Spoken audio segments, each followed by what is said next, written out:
باش نوجدوا هاد الوصفه الصحيه الشريحه مرقده، اجي نقول لكم كي كندير. هنا عندنا واحد الكميه ديال الشريحه اولا الكرموس، فغادي نرقدوه مع الثومه. انا نوريكم الطريقه. هنا عندي واحد القرعه معقمه، هنا عندي الكميه ديال الشريحه اولا الكرموس، فهنا غدير الشريحه في القرعه.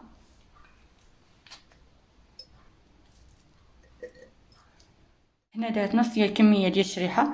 هنا غضيف ليها الثومه، غدير لها 3 الفصوص ديال الثومه، وغتزيد الكميه اللي بقات ديال الشريحه.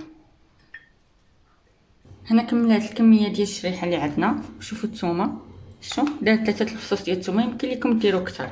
هنا غدير السانوج حسب معلقه صغيره ديال الزعتر ولا اليازير اولا الزعتره. هنا دارت الزعتره. وهنا ندير واحد الكميه قليله ديال الملحه. بالنسبه للملحه كنديروها باش كتحافظ لينا على الشريحه ما كتخسرش وكتبقى الشريحه خارج الثلاجه. وغنديروا كاس ديال زيت الزيتون اولا حتى الزيت يغطي لينا الشريحه ديالنا.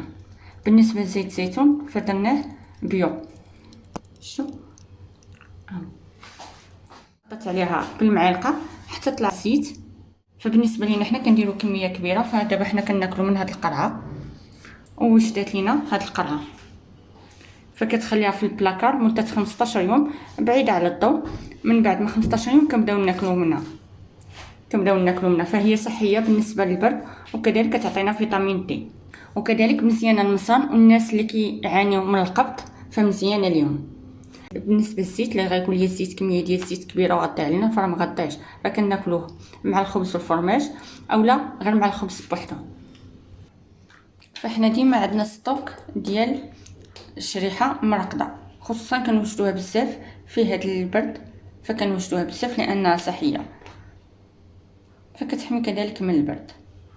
واحد المعلومه، من الصباح كولوا طرف ديال الشريحه، فركت لكم مزيانه بالنسبه للبرد ومزيانه كذلك الناس اللي كيعانيوا من القبض والمصران اللي كيضرهم المصران، فراه مزيانه اليوم.